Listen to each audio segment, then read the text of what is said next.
Hi, this is Marcia. And this is Kelly. We are the two Ewes of Two Ewes Fiber Adventures. Thanks for stopping by. You'll hear about knitting, spinning, dyeing, crocheting, and just about anything else we can think of as a way to play with string. We blog and post show notes at twoewesfiberadventures.com. And we invite you to join our Two Ewes Fiber Adventures group on Ravelry. I'm 100 Projects. And I am Better in Motion. We're both on Instagram and Ravelry, and we look forward to meeting you there. Enjoy the episode. Lots of holiday events mean Marcia and I hadn't talked in a while, so this episode got rather long. Did a little poll in the Ravelry group as to whether we should post a large mega episode or split it into two parts, and the majority of the people said split it into two. So this is the first half of the episode, and the next half will be coming out in episode 127 next weekend. Hi, Kelly. Hi, Marcia. It's really you this time. I know. I love listening to the episode on holiday drinks. Oh, good. I laughed out loud. And my favorite, well, I don't want to ruin it for anybody who has not listened to your special bonus episode. But when Robert is talking, you're talking about the eggnog recipe from the uncles. And you said the original recipe served a lot of people. And then Robert said, or two uncles.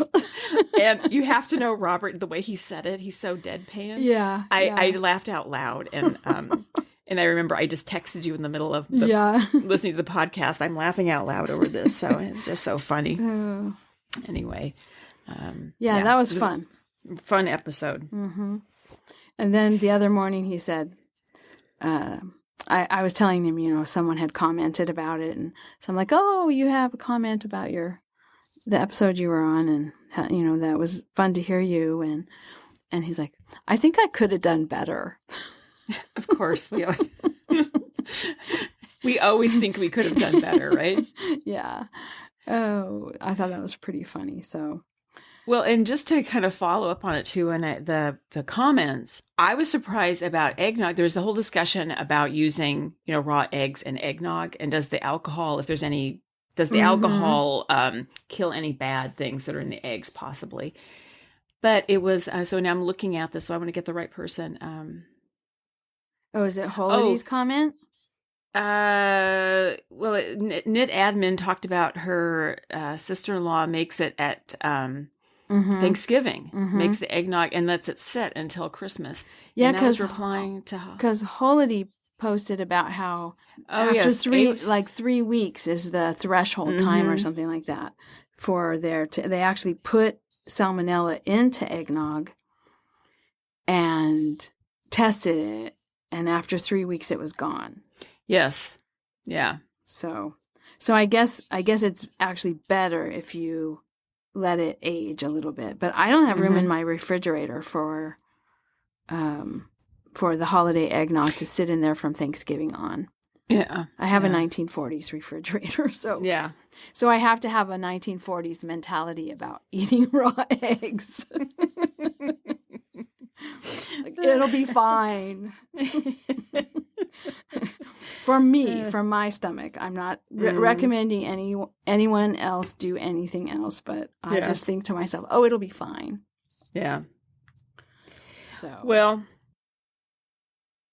you had a good holiday? Yeah, it was really fun. I did the most fun thing that I did of the whole holiday season so far was the gingerbread houses. Mm-hmm. So I actually made the gingerbread, and I have a recipe it's called structural gingerbread. And I got all of this from the Spruce Eats. I should put this in the show notes, from the Spruce Eats website. And so she has a structural gingerbread recipe, which is basically just a gingerbread recipe with no leavening agent. Mm-hmm. So it doesn't puff up when you bake it. It very much. I mean, there was a little bit, but not a lot of puffing up. And so I baked that, and I wanted to make sure that I had enough houses for everyone, enough gingerbread to make houses, so that everyone could do a house. And so it was the 2 kids, my niece Sarah and myself. And then I thought, well, maybe my other niece would want to come. So I made a 5th one. And then I was afraid of like disaster, emergency, gingerbread emergencies. I just wanted to be kind of prepared in case something where I would not have wanted one of the houses to crumble while the kids were doing them, something like that. Yeah. So I wanted to have extras.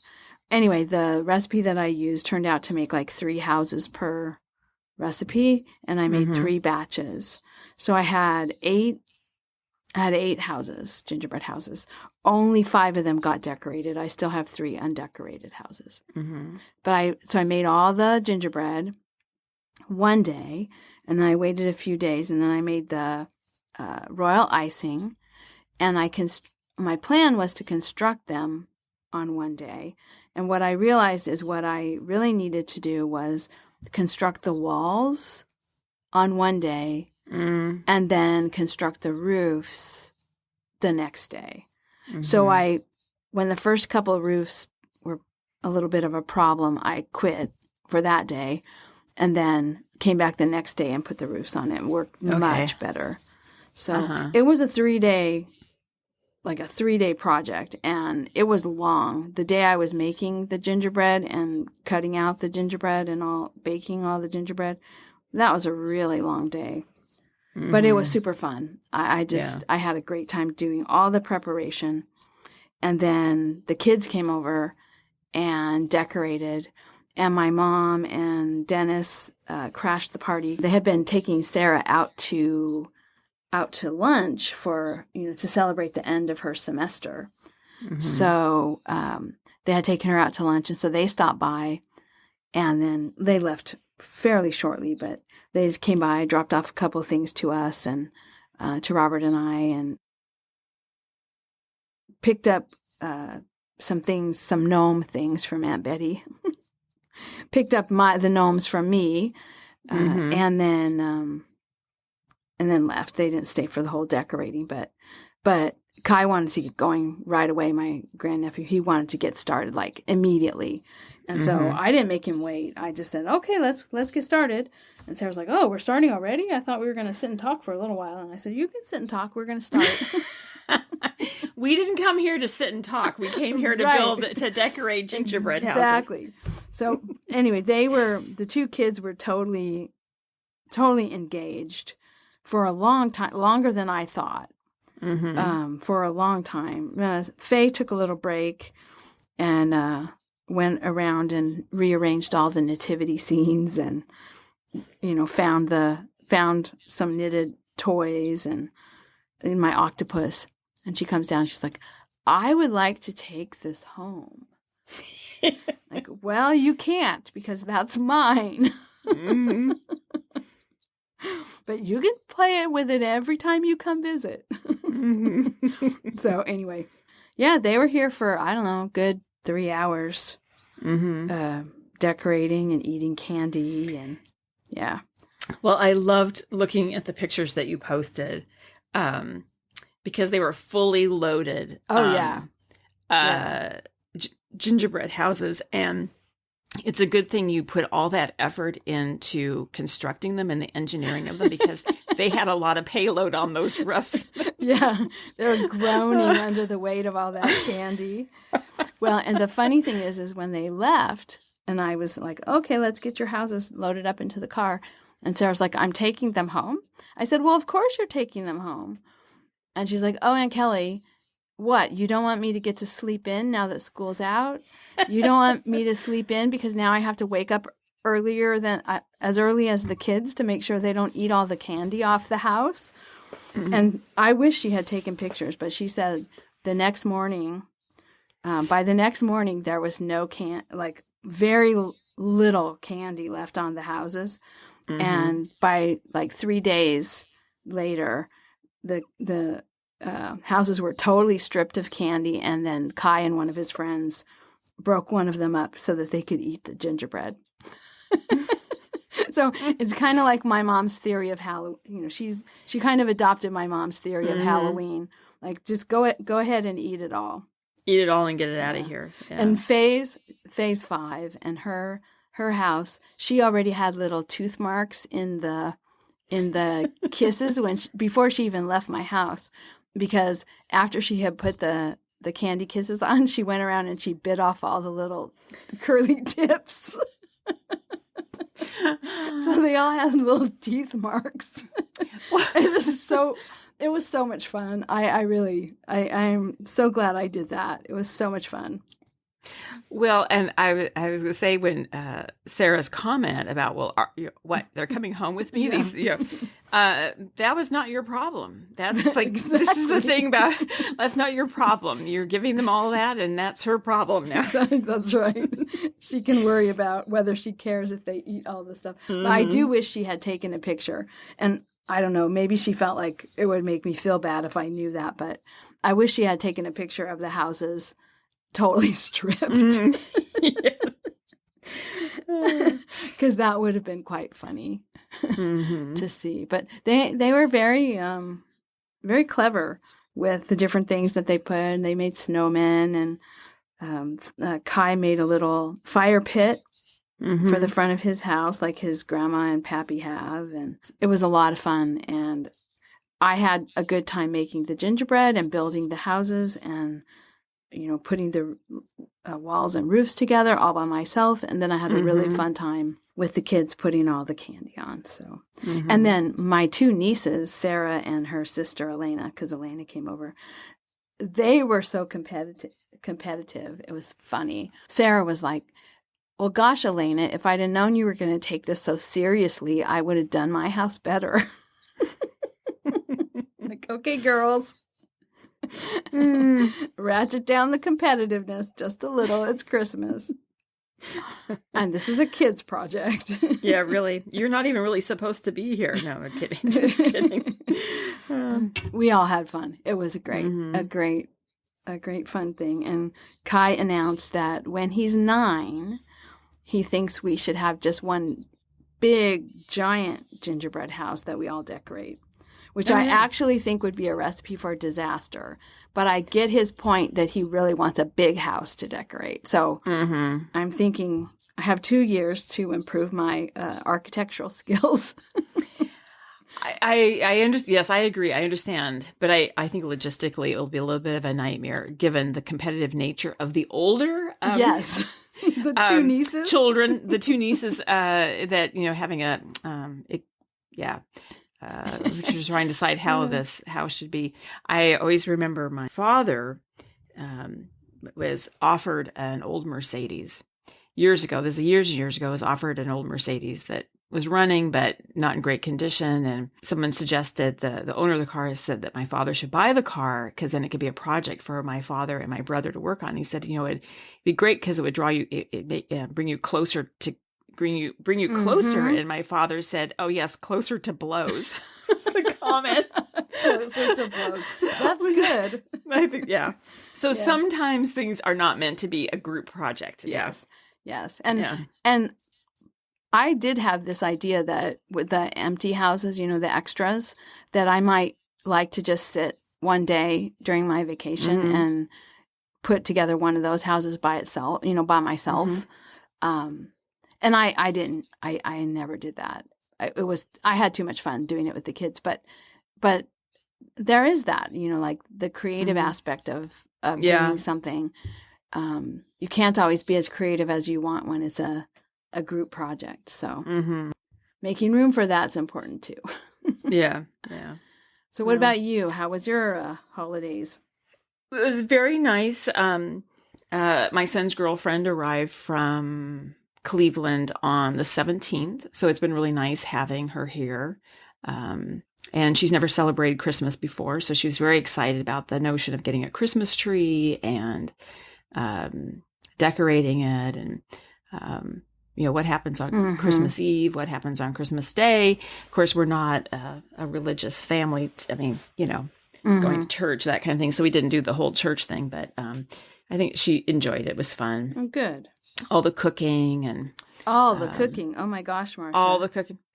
And then I am today, so we are recording on Boxing Day, the 26th of December. I am exhausted. I am so tired. I host Christmas Eve. And my plan was to get all of the food ready the day before. So I did a pork roast, which I butterflied, and then I stuffed it with dried fruit, prunes and apricots and garlic and all sorts of things. And then you tie that up and then just bake it. And then I did a mashed potato casserole that I got it. The idea was to get it ready the day before. Yeah. I made a Bush Noel, the cake that looks like a log, Oh, that was really pretty. Yeah. The idea is do that the day before. Well, I got the Bush Noel. Oh my God. I forget from year to year how many steps there are. Now, you don't have to do this, but I make meringue mushrooms. So you have to make the meringue. You have to pipe them on the little mushroom shapes, the stems and the lids or the tops. And then they bake for about 2 hours in that really low oven. And then you have to clean all that up. And then you have to make the cake. And then you have to clean all that up. And then you bake the cake. And then you roll the cake it's in a jelly roll pan. Then you roll it up in a towel. Then you have to unroll it and you make a simple sugar, what do they call that? A simple syrup. And then you brush that on the cake to keep it moist. Roll it back up, let it finish cooling. Then you go and you have to make the filling, which to make it easier on myself, I just decided to do whipped cream. But you have to whip the cream and then you have to stuff it in your jelly roll thing. And then you have to wash everything up again because I only have one mixing bowl. So they say, oh yeah, change mixing bowls. Well, I only have one. So then you have to wash all that up and then you have to make the buttercream. And the buttercream is, this is interesting too, talking about the safety of eggs. So what this you do is you beat, I think it's 2 egg yolks and 1 whole egg. And you beat that for about 4 minutes till it's very light and fluffy. And then meanwhile, you make a sugar water mixture that you boil until it's hardball stage with a candy thermometer. And believe it or not, I have my grandmother's candy thermometer, which is a precious object because I don't know that thermometers anymore it's an old glass thermometer with mercury in it, that's in like a metal frame kind of. And I don't think you can buy that. I don't know if you can buy that kind of thermometer anymore. I know you can't buy like an oral thermometer anymore that's with mercury. They're all digital. So I'm very careful with that thermometer. But then you have to make that boil that sugar. Then as the you're beating the eggs, you pour that hot 234 degree sugar mixture down the side of the bowl and beat it into the eggs. And I think that cooks the eggs. Yeah. Because then they get the bowl's pretty warm and then you have to beat it for like about another 5 to 6 minutes to aerate it and get it to cool down. Then you start adding butter and there's sugar in there too. Another kind of sugar. This is a lot more work than my gingerbread houses, but oh my God. Yeah. It's like, and then I get that made and then you have to frost it. I was so tired. And all I did the first day, my plan on the 23rd was to have everything made. All I got done was the Bush Noel and the stuffing for the pork.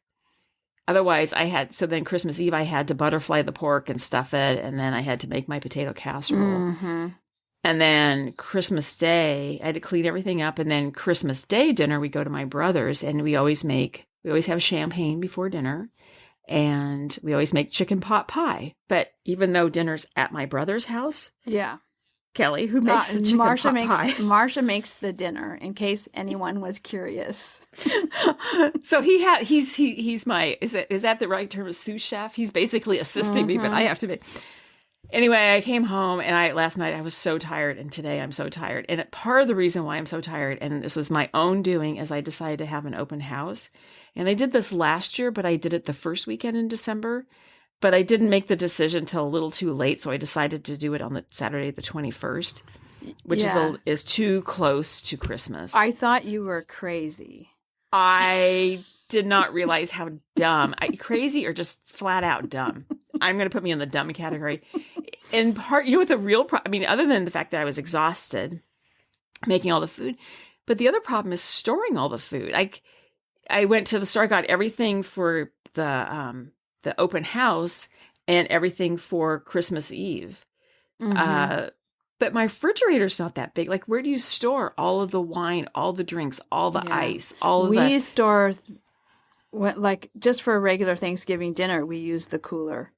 Yeah. The camping cooler, because our refrigerator is very small. And so we and you always have a really small refrigerator. We always just buy ice and put everything in the cooler outside. So but my good friend Marilyn, who I love dearly, but she came to the open house, and it's about 5. She came a little early because she brought something to share, and she's putting it together out in the kitchen, and I'm doing something, running around because it's 5 minutes before everybody starts arriving. And she says to me, Marcia, so what is the plan for New Year's Eve? What are we doing? Are we coming to your house for New Year's Eve? God. And I said, Marilyn, that's like asking a woman who's just given birth when she's having another child. I can't even think about New Year's. Right? I watch you go through this every year to varying degrees. You have your birthday, and you have Christmas party, and then you have Christmas Eve, and you have Christmas, and then you have New Year's Eve, and then you have New Year's Day, and then you have Mark's birthday, and then you used to have Pody's birthday, and now and then you have Burns night, and it's like, holy cow, when are you going to stop, woman? Yeah, because it used to be his birthday was October, my brother's November, I'm December, my aunt was New Year's Day. Oh, that's right. It's not Mark's. I was thinking Mark's birthday was in December. Okay. Yeah, and so my aunt's gone, and then my mother was the end of January, and then Burns night I think is also in January. Yeah, Burns night is the end of January because often there was a conflict with my mother's birthday. We just sort of do them together, but I don't know. This year I kind of thought to myself, I think maybe I'll just go to Puerto Vallarta for Christmas. And I kind of have to admit, between the open house and getting ready for Christmas Eve, I kind of thought, next year I think I'm going to Puerto Vallarta. Yeah, well, everyone listen to this and see what she does next year. It's not going to happen. Yeah, I can tell you that right now. Yeah, I mean, you do a lot of that stuff because you enjoy it, but then it just piles on too much. Well, and in the past, I've had to do my own birthday dinner too, and so I have to say, that was an improvement this year. I was an improvement. I had I actually had like a birthday week, so we will get to talking about projects. I swear, but this is a knitting podcast, but we have a lot to catch up on because I haven't talked to Marcia in a long time, and a lot has happened. Yeah, but So I'm trying to think. I had a friend my birthday was on a Thursday, but a friend took me out to dinner on Monday. I went out something happened. Oh, I went out to dinner on Thursday, went out to dinner on Friday, was invited out for some nice dinners. And then we were supposed to do a birthday hike. That was the plan, but that did not actually happen until this past Sunday, the Sunday before Christmas. But it was really nice just to have, it was nice to be taken out to dinner because I honestly don't remember if I've ever been taken out to dinner on my birthday. I've usually, cooked my own birthday dinner. Yes. I remember the year that you had friends who said, Marcia, you have to have a birthday party.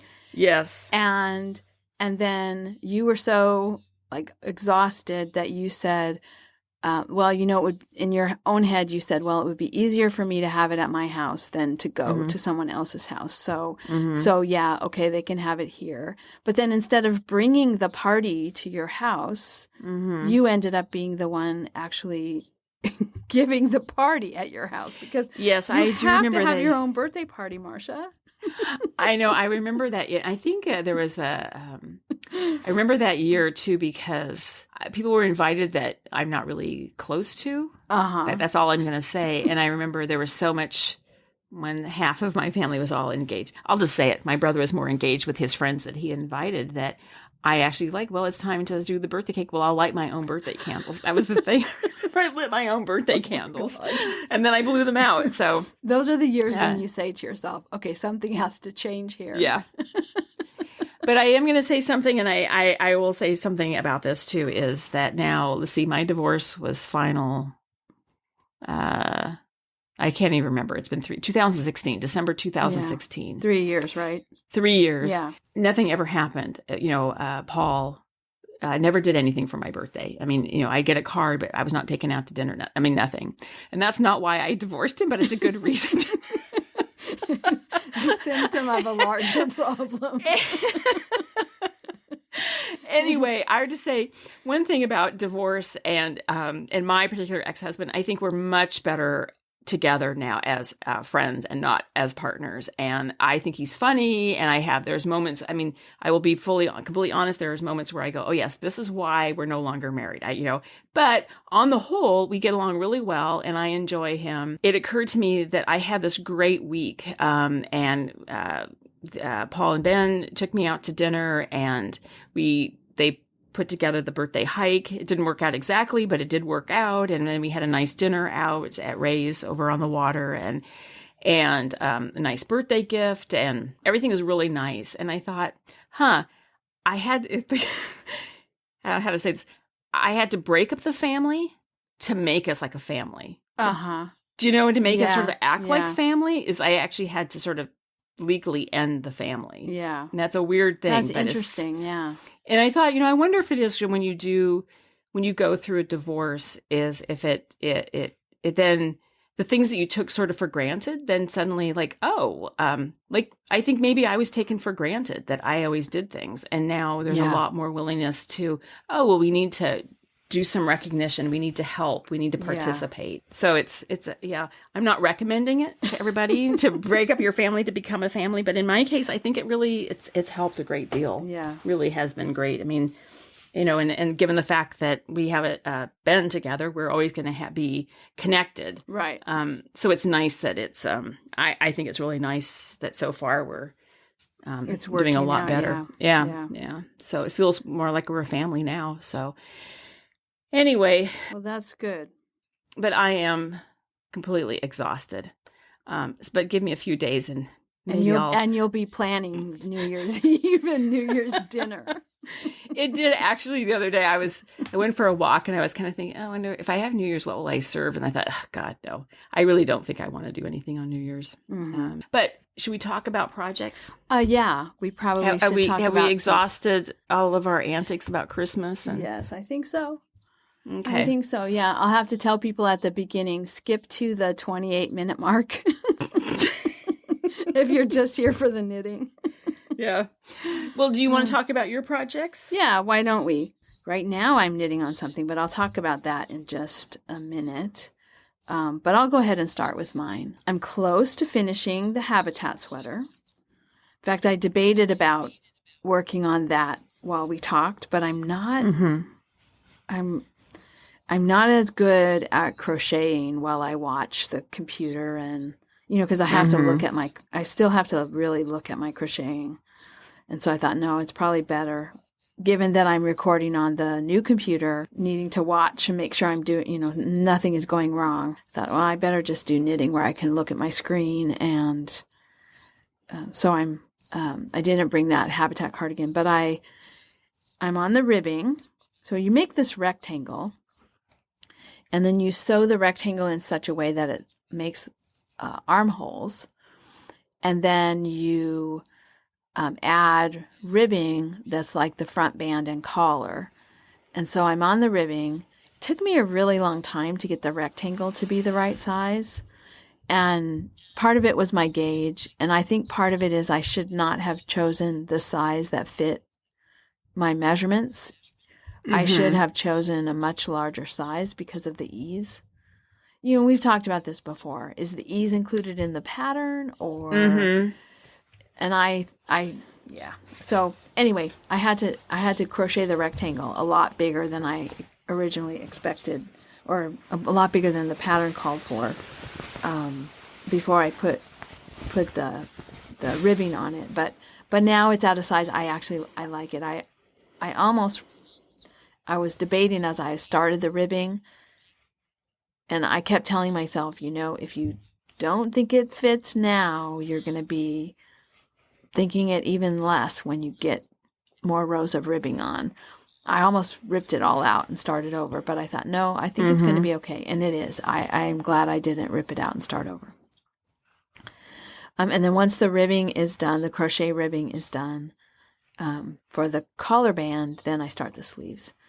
And really, they're just like forearm sleeves.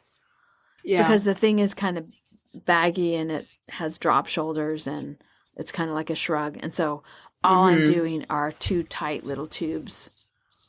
Yes, I'm looking at your pattern, which I'm just going to say something. I didn't realize you could do ribbing in crochet. Yeah, That's the first comment. Yeah, and then I'm looking. It kind of looks like ribbing, but it doesn't pull together the way ribbing does. But it's half double crochets you use, and you only go through one loop. You don't go through the whole stitch, and so it makes ridges. I guess they're ridges more than ribbing.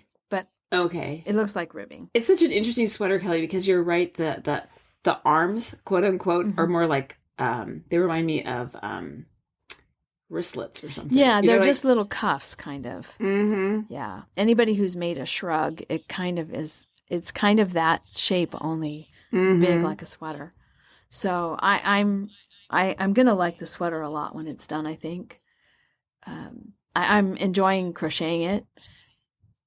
And I think the size is going to be fine. But at first, it was disappointing that the size that I chose didn't give me, first of all, the rows ends. I didn't have the right gauge, even though I did go up a needle size. It was like, oh my God, it's 11 inches. And I can't remember how much I needed to get to, but it's like, okay, it's 11 inches. Let's say I need to get to 13. Okay, I crochet on it for an hour. And now I put it out and I measure it and it's still 11 inches. And then I crochet for another 2 hours and I put it and it's 11 and a half inches. Like, what the heck was happening there? It's like, I don't know. And I know, you can stretch it. And I tried doing that, stretching it in different directions. And I just had a hard time getting a rectangle the size that they called for. And then once I got that was still... Once I got something that approximated that, I realized that was too small. So I had to do a lot of modifying to the rectangle. But once that happened, I think it's going to be a really nice sweater. So there's that one that I'm working on. And then I have worked a little bit on the Dewdrop crochet shawl. And I am really enjoying the yarn, that gradient that I made from the loop bump. It's an interesting crochet pattern. There are some stitches in it that I don't really like. There's some sections, it's like there's one row that's like, oh, I don't like it when I get to this row. But and now the rows are getting a little bit longer. But it's interesting because it's not the same thing over and over. Like the Habitat Cardigan is the same stitch for the whole rectangle. And then once you get onto the ribbing, it's the same stitch for the entire ribbing. And this one is like every row's different. So that's fun, except when I get to that one row that I don't like to do. So there's something about the way I crochet, this one row that I don't like. You do 5 chain stitches and then you do a single crochet, and then you do 5 chain stitches and you do a single crochet. And then the next row, so that row's fine. That's pretty easy. The next row, you have to do a double crochet into each one of the 5 chains. I can never find 5 chains. I always have to do like 2 double crochets in one because I can only find 4 chain stitch holes. Now that's dumb because I know I did 5 chain stitches. But anyway, that's my struggle there. So every once in a while, I'll find 5 chain stitch holes to do those double crochets into, but mostly I have to fudge it. It's like, I hate this row. So yeah. the row of the disappearing chain stitch. So it's moving along. It's gotten a lot slower because, as you do a shawl, you get more and more stitches. Yeah. The rows get bigger, and so it takes longer and longer. So that's another project that I'm working on. And then I have some things that I finished. I didn't finish the whole warp. I finished 4 towels because I gave them as Christmas presents. Nice. And and so 4 of my hand woven towels are done, and I still have some of the warp on the loom. And the reason I didn't get all 6 of them done is that, and I'm hoping that there's somebody out there, a more experienced, a weaver who's more experienced with warping back to front. So this is my first project where I ever warped back to front. I normally thread everything through from the front to the back, and then wind everything onto the back beam after it's all threaded. Do you remember that part of it? I remember. So I know what you're talking about, but my question, you're probably going to answer my question before I even ask it. But what is what's the significance of doing it differently? Does it affect the outcome of the final weaving project? No. Okay. Except that this problem I'm having is affecting this, but this is a mistake. I think it's something that I have not done properly. But when you do like what I used to do, warping front to back, you thread everything through the reed, and then you thread everything through the heddles, and your warp is all still in the chain. So you're just using the first 2 feet of your warp, and the rest of it is all kind of bundled together, nice and organized. And then you tie it onto the back beam, and then you start winding. And so as it's winding, it has to go, your threads, which are all kind of nice and tidy and organized, have to go through the reed, and they also have to go through the heddles, and then they come back onto the back beam all nice and organized, right? All lined up. The challenge of doing that is that as you are pulling, and they have to go in line through all of those things, the reed and the heddles. Right. Threads get out of alignment, and you start to have places where they're getting stuck because there's a tangle of some sort. Okay. As you're winding on. And so then you have to kind of shake it and pop it and tug on it and get everything to be organized again and under tension so that they can stay in line as they go through the reed and the heddles. And that means I can't wind on by myself. I need someone to help me. So I would always get Robert to wind, and then I would organize the threads as they're going through and deal with tangles and, deal with pulling and getting tension on it so that the threads would all get back into their organized state and slide through a little bit better without tangling. So when I learned how to warp back to front, I thought, oh, this is good because I can do this by myself. So that's what I did. So when you warp back to front, you don't thread anything through your heddles or your reed. What you do, though, is you put it through this thing called a rattle. And so your threads are kind of spaced, but there's lots more flexibility. They aren't one by one by one by one going through something. They're sort of in order, roughly, right? In this thing called a rattle, which is like a giant comb that you have on top of your loom. And then as you wind, the threads stay organized, relatively organized, as they go through the rattle, and then they wind onto the back beam. And then once you've got them all wound onto the back beam all the way, and then you have about 2 feet left that hasn't wound on, then from the back, you thread those through first the heddles and then the reed. Does that make sense? Yes, so now it it's all wound already, and then you're threading things. So I did that, and that was great. It was like a revelation. Very cool. But because they were only roughly lined up in order, also when I wound the warp, instead of winding it 1 thread at a time, I was winding them 4 at a time. So these 4 threads, and I wound it around, so there's 4. Wound it around again, there's 8. Wound it around again, there's 12. Well, where normally I would take 1 thread and wind it around 12 times, right? On the warp, on the pegs, the warping pegs. So it was the first time I had done that too. And so each group of 4 is organized, but within the group of 4, they're all twisting and tangling. Mm-hmm. And so by the 4th towel, I've been able to straighten them out and untwist them and make it work. But by the 4th towel, they're all so tightly like plied together that I'm unable to untwist them enough to get them to come through the heddles and when I'm trying to wind I'm trying to advance the warp as I'm making cloth, and pull more warp out and wind the cloth on the front beam. These threads in the back are so twisted that they won't untwist enough to come through.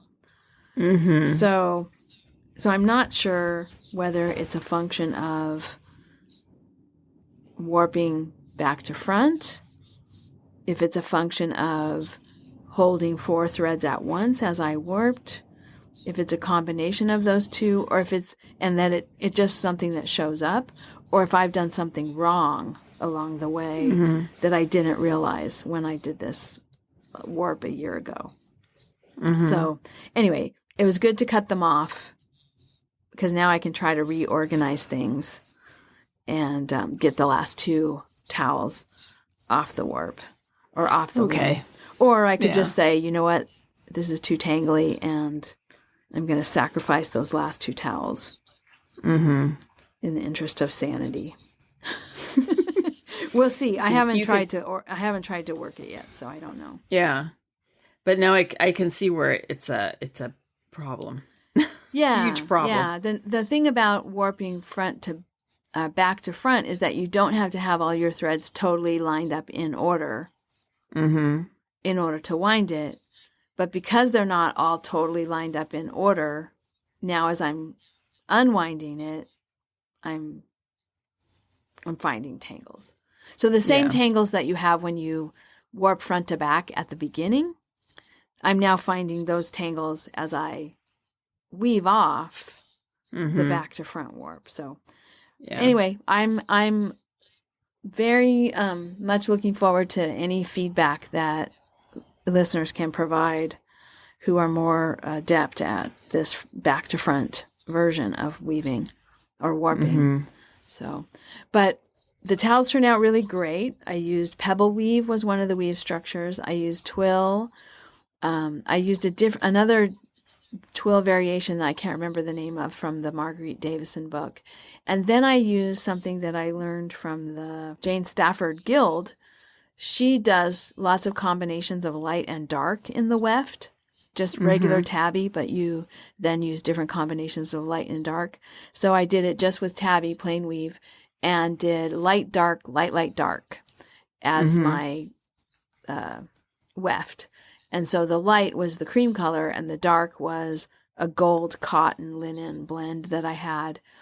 And that towel turned out super interesting. So I think I'm going to try that again on towel number 5. If I can straighten out my warp issues, I'm going to try that on towel number 5 and see if I can experiment a little bit more with this idea of not just light, dark, but I like this idea that it's not symmetrical.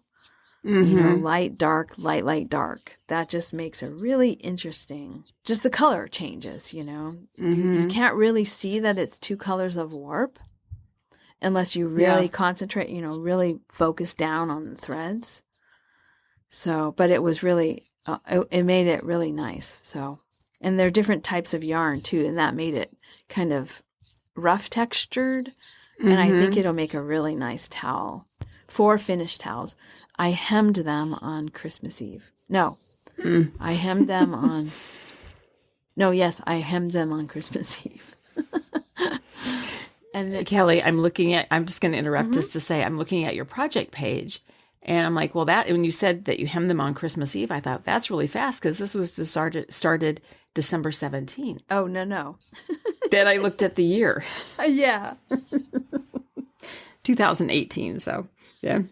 This warp on the loom has been sitting for quite a while before I actually got to weaving it. So, but yeah, I'm pleased with how they came out. And then I also finished and this is almost done, 2 of those Mash It Up hats. Mm-hmm. I decided I needed to use up my sock scraps. I was getting tired of how many I had, and so I didn't follow the pattern exactly because I didn't have the right amount of yarn of each type. Mm-hmm. So, but what I did was I just, like you were talking about, I just held 2 strands together, Mm-hmm. 2 colors of fingering weight yarn together. And then when one of them ran out, I grabbed a different one. So Yeah. I never changed both of them at the same time. Yeah. There was always a color that was keeping, kind of keeping the continuity. One color would change and the other color was staying the same. And then that color would change and the other color was staying the same. So I've made 2 of those hats. And I made you said it was, the hat was big, so I made the small size. And I think because I knit more tightly than you, it's actually a very small hat. It's tight on me, so it'll have to be a smaller head person. I know you still have more projects, but I'm just going to say I made a mash it up hat for Ben's girlfriend, and I made the largest size. And it's too big, so I made a second one. I made the second size. Okay. The thing, and everyone, when I'm about to say what I'm about to say, everyone's going to say, the listeners are all going to go, well, duh. But of course, Margaret. You don't want to make, yes, it's so obvious what I'm about to say, is you don't want to make a hat the same size as your head. You have to make it smaller, a little smaller, to allow, so it stays on your head. Yeah. If you make it the exact same size, it's going to fall off, right? So, of course. But I was thinking to myself, I really have not made very many hats. Honestly, the one I wear all the time is the one that you made me. Oh yeah, from the D-stash room. So I really haven't made a lot of hats. So that's one thing I learned is when you're, don't make it the exact same size as the person's head. So, but anyway, continue on. Well, but I think that's kind of an interesting point because I wear my hats very loose. Partly just because those are the hats I have. I have one my aunt made me that's alpaca and it kind of has grown. That's that beeswax hat.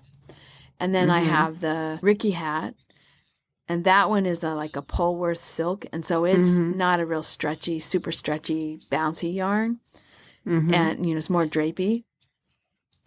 And it's kind of a loose hat. And then the sockhead hat that I wear is now all stretched out, so and very faded, and it's big. And I like them slouchy and kind of loose because it doesn't smash your hair. Well, but you also used to have a lot of hair. Yeah. And you needed to have a larger hat just because you had there was a lot of hair. More hair under my hat. Yeah. But the looser hat I liked because then when I would take it off, I didn't have my hair all smashed. Yeah. So there is an upside to a looser hat, but you are right. You need some negative ease. There needs to be some amount of negative ease. And I will say something about hats too. You can also have them too small so that, especially if you have, because I have just flat, straight hair, and then if your hat is too tight, it actually just slides and pops right off the top of your head. Do you know what I mean? Yes. So I purchased a hat like that once. If your hair isn't the texture of Velcro like mine or Brillo pad like mine, then your hat will just squeak right off the top of your head. Yes. If you have silky smooth hair like Marcia. Yeah. Well, it's interesting, and different people like their hats in different ways too. So, but these Mash It Up hats are really fun, and I am feeling very virtuous for having made now 2 charity hats, and my sock yarn scrap stash is maybe about 2/3 smaller. So I think I have one more hat that I could make to get these down to get my jar down to a almost empty, which would be really nice. Yeah. No, it's a fun project because it's constantly changing. And they were wearing them.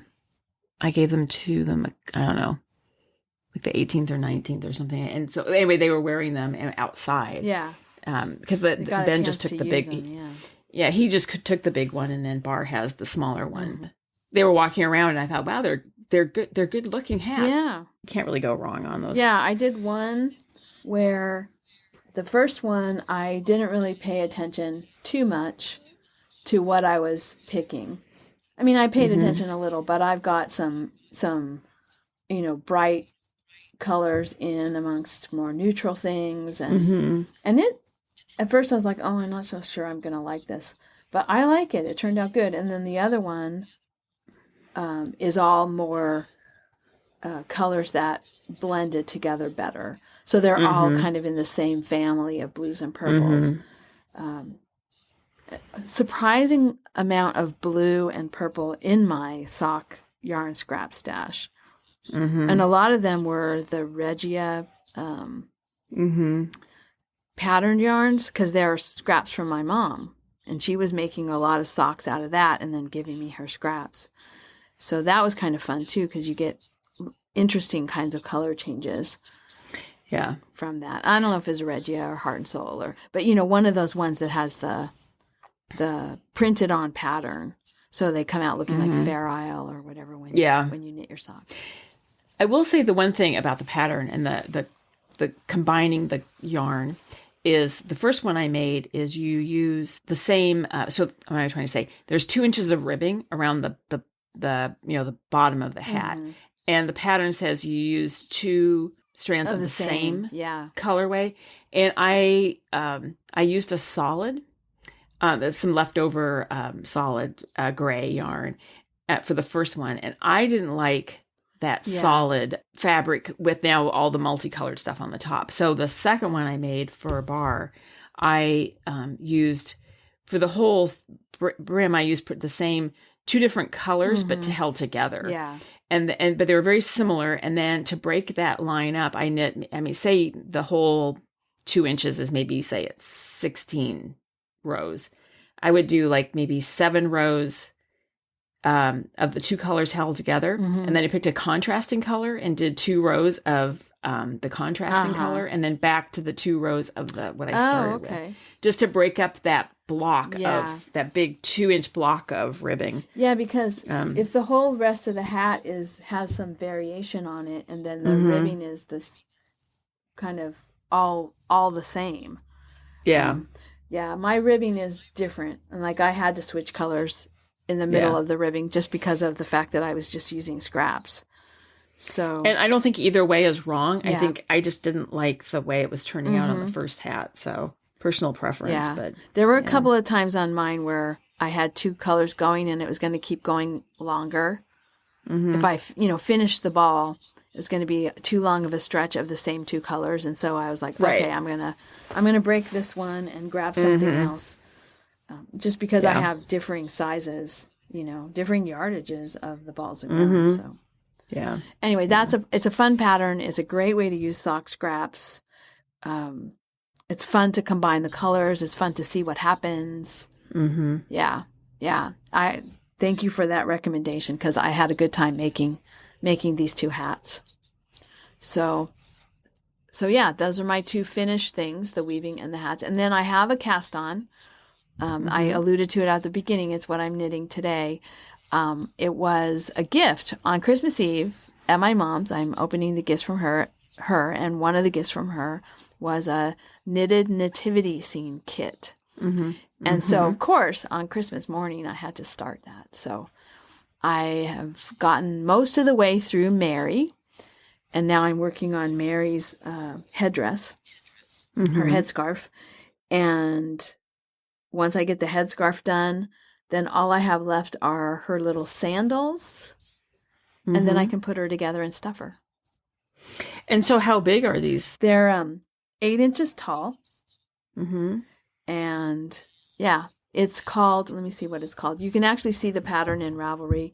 I have it on my project pages too, but it's called Knit Your Own Nativity, and the patterns are by Anne Franklin. So the kit comes from Simply Knitting, and Anne Franklin is the pattern designer, and the kit has the yarn, enough yarn to make Mary, Joseph, and baby Jesus, And then you have also patterns for an angel and for kings and for shepherds and sheep and a donkey and a star.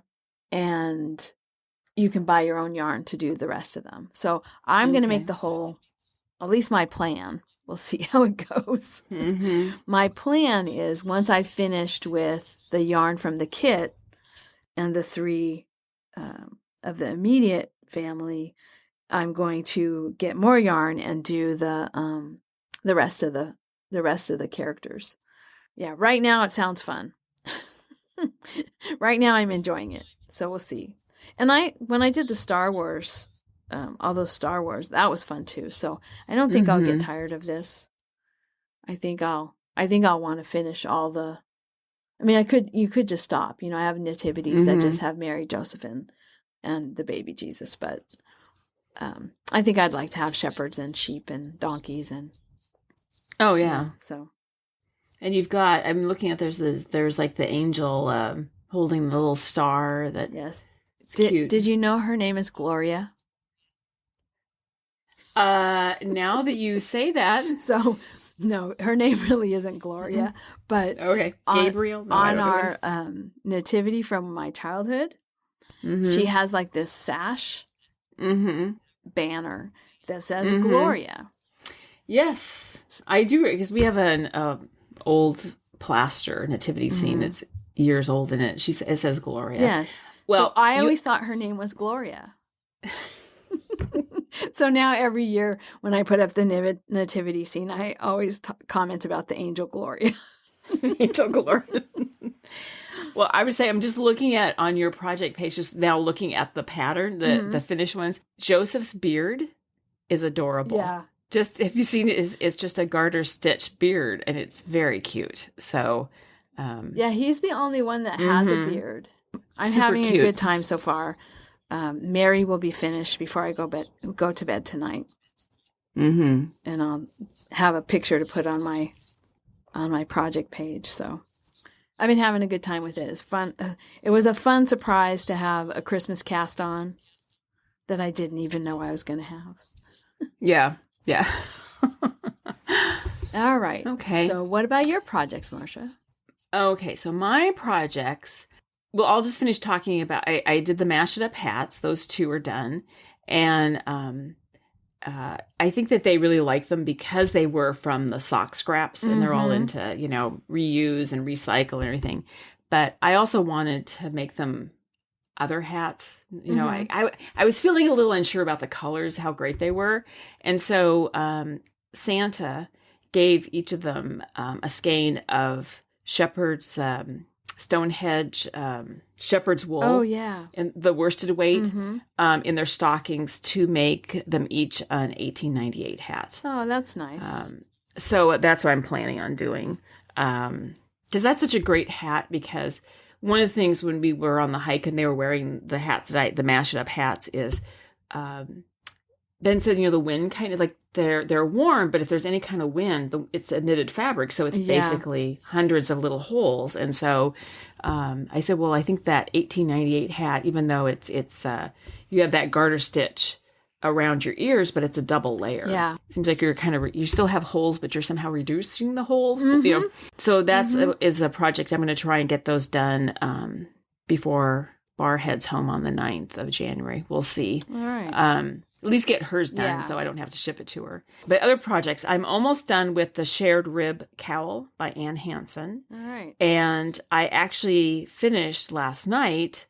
It was about to bind off, and I thought, I think because I want it to be stretchy, I think I'm going to grab larger needles. And then I went to see, I couldn't remember what size needles I was knitting on. So I went to look it up, and I realized when I started reading the pattern, I realized the 6 rows of ribbing were supposed to be done on the smaller needles. Oh. And I had done them on the same needles as the bodies. So I thought, is anybody going to know? No. Am I going to know? And I thought. So, what does Marcia decide to do? We'll leave you hanging until episode 127. Bye. See you next week. Thank you so much for listening. To subscribe to the podcast, visit 2usfiberadventures.com. Join us on our adventures on Ravelry and Instagram. I am Better in Motion, and Kelly is 100 Projects. Until next time, we're the two Ewes Doing our part for World Fleece.